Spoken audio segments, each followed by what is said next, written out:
Wow, that was awesome. I'm going to have to steal some of your music and take it back to Central Oregon for sure. That would be even better. Let's talk, actually. I'm Sylvia Hayes. I'm delighted to be here. I had no idea that the whole service was going to be Earth-themed and oriented, and just is so much cooler for me, so thank you. And it's really an honor to be invited here because I am such a fan of your minister. And yes. Yes. And I'm especially glad to be here since I've learned that we're giving Miss Crash there a reprieve from her recent accident and her sore body. So thank you, Lisa. Well, happy Earth Day weekend. And we are getting beautiful weather for it.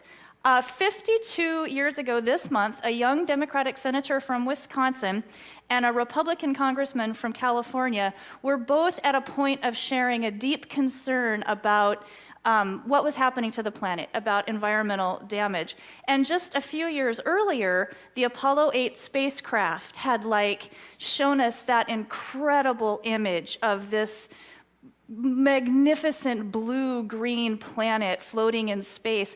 And that really kind of sparked an environmental movement. It sparked a greater awareness of and reverence for this homeland of ours. Now, these two political leaders from different parties, go figure, they got together, and they actually wound up teaming up with a person who's now a friend of mine, Dennis Hayes. He has run the Bullitt Foundation out of Seattle for a long time. He was at that time a wild-eyed college activist, and they created an idea to put together an environmental sit-in.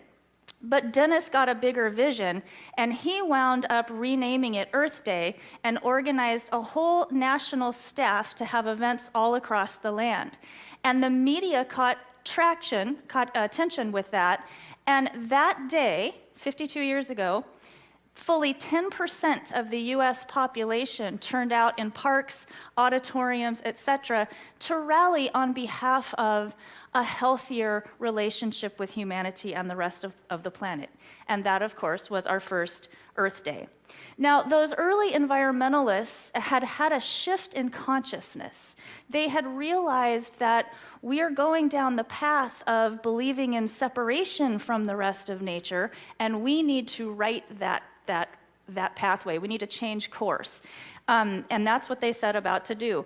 Now, I'm a little farm kid who comes from a pretty Southern Baptist background and Christian background. And in fact, I was recently teaching a world religions class, and we were looking at, recognitions, and the Jewish people don't recognize Messiah, and Protestants don't recognize the Pope as their spiritual leader. Southern Baptists don't recognize one another in the liquor store.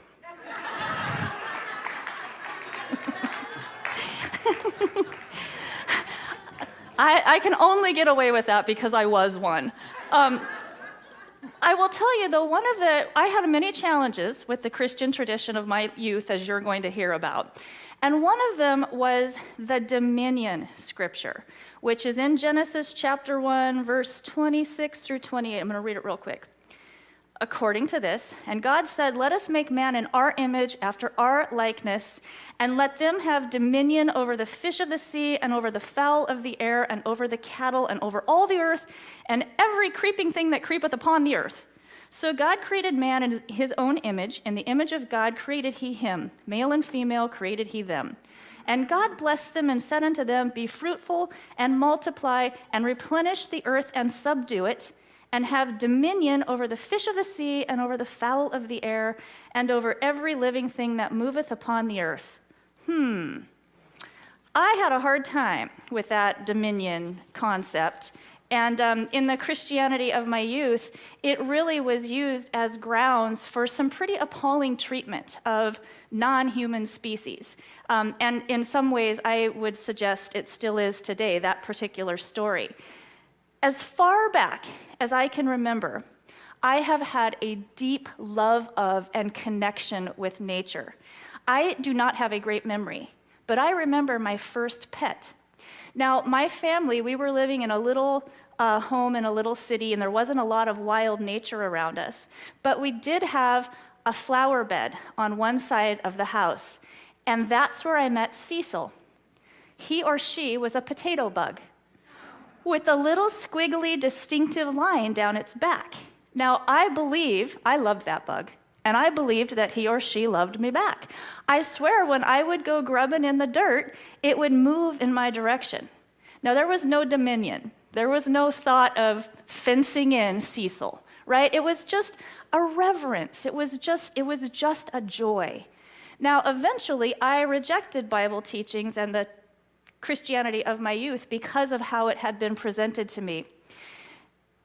And when I started in on the Unity ministerial path, it was a challenge because there's a lot of Bible studying in this ministerial pathway. But Unity has allowed me to reclaim and reframe these stories, and I'm going to come to that in a minute. What I love about Unity, as someone who has had a hard time with organized religion, we are a movement of connection. Unity teaches that the belief in separation is actually illusion, right? We believe that Creator, God, Source, whatever your word for it is in and through everything. Us, potato bugs, trees, rocks, everything. And when we harm any one of those, we naturally harm ourselves. And when we love any one of those, we're loving up ourselves too. That's a beautiful concept that speaks to me for sure, and it's one of the reasons I love Unity. And in fact, the founders of our Unity movement have a strong foundation in an earth ethic and a reverence for all of life. And I'm going to read you two quotes. The first is from Charles Fillmore, and he says, "There is intelligence inherent in every form, animate or inanimate. It's been discovered that even rocks and all minerals have life. We should be speaking words of truth to everything, not only to mankind, but to the mineral, vegetable, and animal kingdoms." And I really love this one from Myrtle. She says, "I was almost accused of being a nature worshiper when I was a little girl, and I've always loved what I see in nature, as well as in all artists who are so close to the beauty side of God." I love that, the beauty side of God. "Nature is surely the glorified face of good. See the beauty about you, and you do see the manifestation of infinite mind." Dominion. I can tell you, my ears sharpened to points when I heard Charles Fillmore take on that script, those verses I just read to you. He put across that dominion is actually, it's an inner consciousness that comes from mind discipline, and it comes as we remember and reconnect with our connectedness. Fish he put forward as ideas of prosperity and abundance. Animals he put forward in his metaphysical interpretation as our thoughts and feelings. So you pull all of that together, that scripture is not suggesting that we have the right to run amok over nature. It's suggesting that we have the opportunity to step into our God-likeness. We have the opportunity to claim dominion over our thoughts and our feelings and how we move through this human part of our journey. Here on Earth Month, actually I want to go back to the separation theme. A Course in Miracles is one of my main spiritual squeezes. And there is this very cool concept in A Course in Miracles that says at some point in this divine mind, this collective intelligence of which we are all a part, at some point there was a mad, tiny idea of separation, and we forgot to laugh.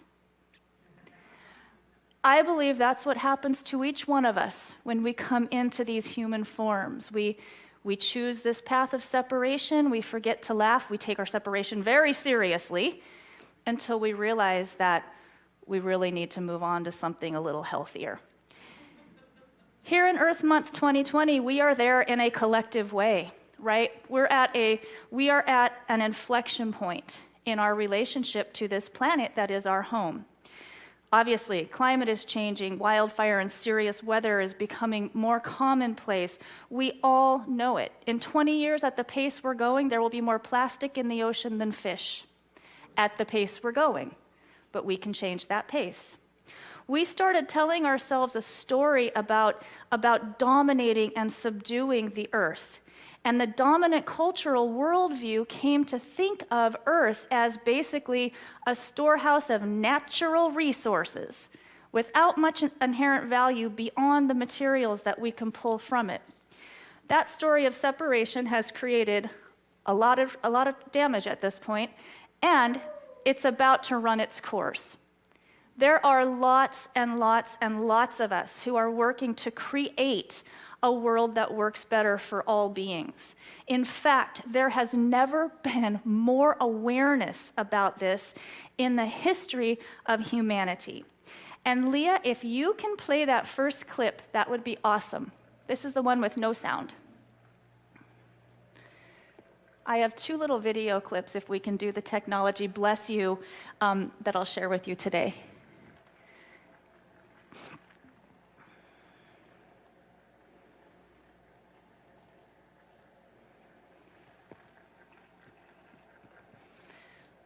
That is not an impatient screen.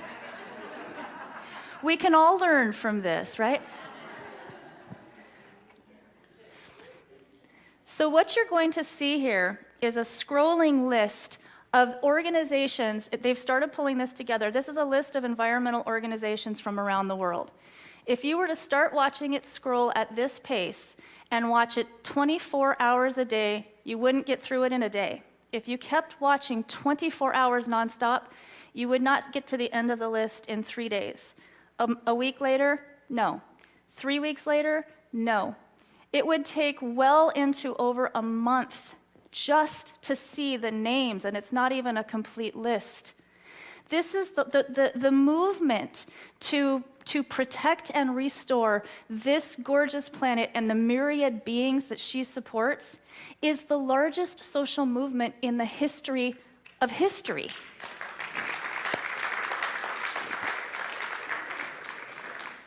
It is a revolution of awareness. We're at a moment now where we need to create a new story. I've heard it said that we're in a challenging time because we had an old story and it worked for quite a while. We kind of knew what to tell our kids when they would ask certain questions. Now that's a little trickier. We're in between stories. And part of our movement is to create a new story that works for where we are now. And who better to be part of creating a new way of thinking and a new story than folks like y'all, who know the power and the practice of new thought principles. This is why I'm so excited that our Unity Worldwide movement is becoming so much more outspoken on these issues. And I'm thrilled to note that right now, this year, it just so happened that between March 17th and the end of May, nearly all of the major high holidays of all the world's big religions took place. And there was a movement started called the International Interfaith Sacred Season of Climate Justice. And this organization pulled all of these various religions in to get them to focus on climate and environmental issues. And they pulled together this whole catalog, I guess, of statements. And Unity Worldwide is in it this year. And I want to read you what they, the voice that they added. Unity Worldwide Ministries believes that all beings are interconnected in a spiritual oneness.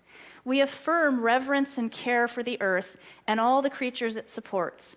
The vision statement of Unity's Earth Care team, on which I serve, is that all humanity lives in a spiritual consciousness that manifests as loving coexistence with all creation and care for our earth home.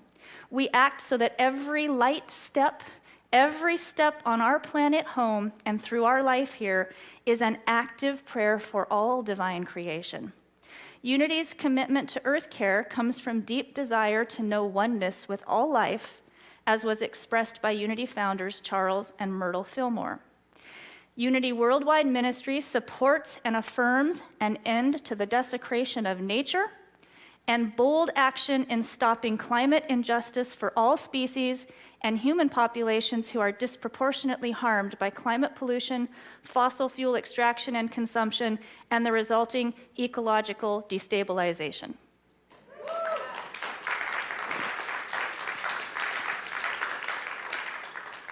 I don't know about you all, but I keep feeling like this is such a great time for me to be getting so engaged with this movement. It's really, really exciting. Now, when COVID hit, I had an unusual reaction to it.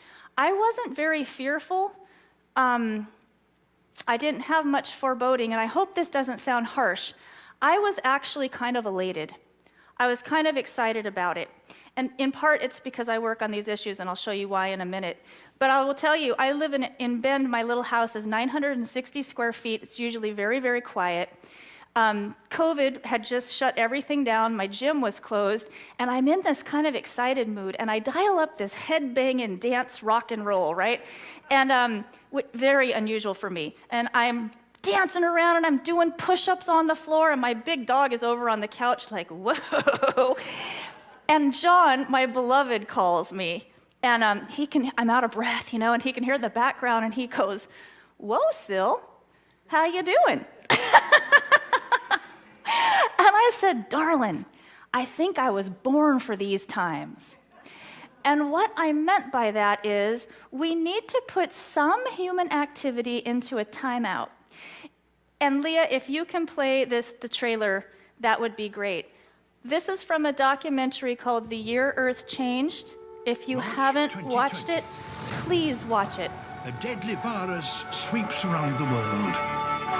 Overnight, our lives are put on pause. Today, the WHO declared a pandemic, issuing a stay home, stay safe order, directing all of our residents to quite simply stay at home. But as we stop, remarkable things start to change in the natural world. With the clear skies, for the first time in a lifetime, we can see the Himalayas. With beaches closed to humans, these animals were nesting at a more successful rate than we've ever seen. One vocalizing and then the other. I'd never heard that before. From the start of lockdown, across 5 continents, we have recorded a global experiment of epic proportions that has shown us, if we choose, we can transform the health of the planet. For all.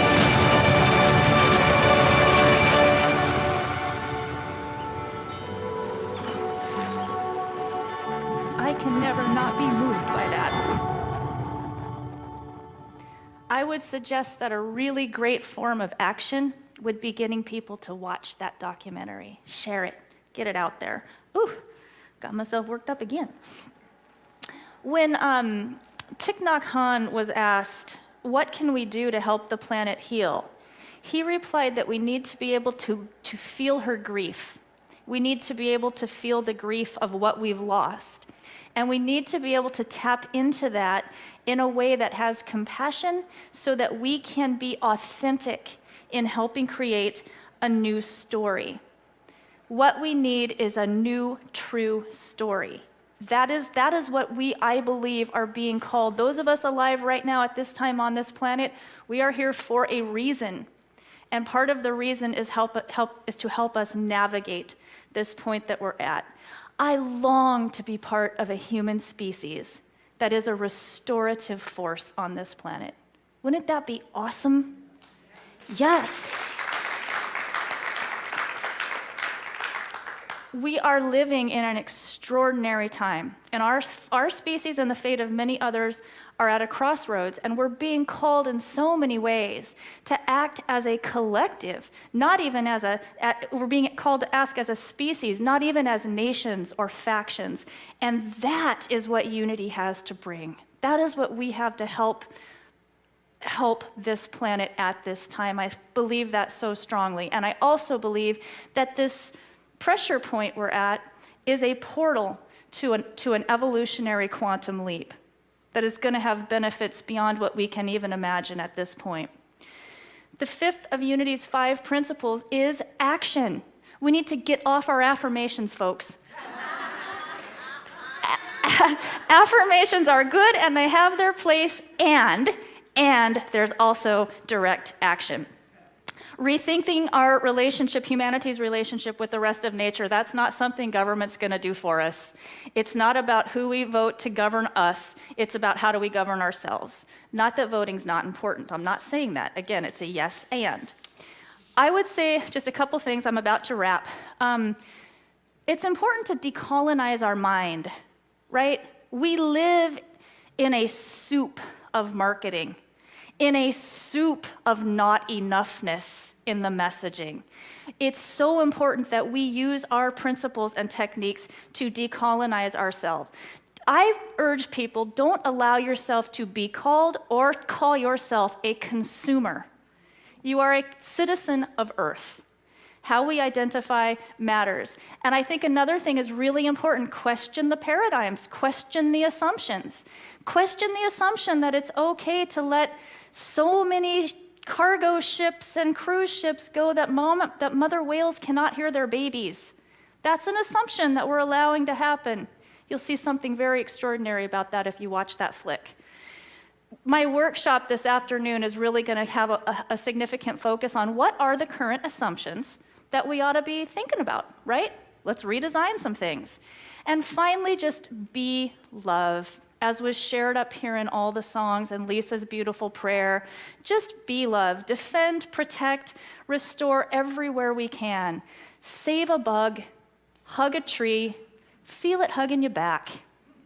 They do. They do. I want to leave you with one more thing. This is called Our Mother's Prayer. It was written by a friend of mine, Dennis Wianco. Our Mother, whose name is Earth, hallowed be your ground, and your skies and your rolling seas. Your gardens thrive, your spirit alive, through woodlands, streams, mountains, and plains, everywhere. Grant us this day our needs for tomorrow, and refresh us with your living waters. Forgive us our mistreatment, as we would forgive those who cause you harm. Lift us from negligence, and deliver us from greed, for yours is the home and the beauty and the life that sustains us, and we would love, respect, and care for you now and ever, ever forward. And so it is that.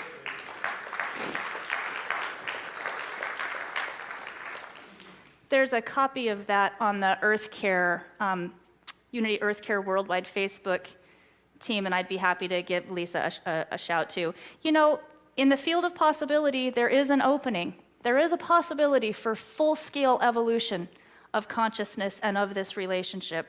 I fully believe that. I believe that's the point that we're at right now. And to just leave you with this, the root of the word human is humus, of the ground. We are literally a part of, not a part from, all of this magnificent godness expressing. Every single day on a planet named Earth is Earth Day. Thank you.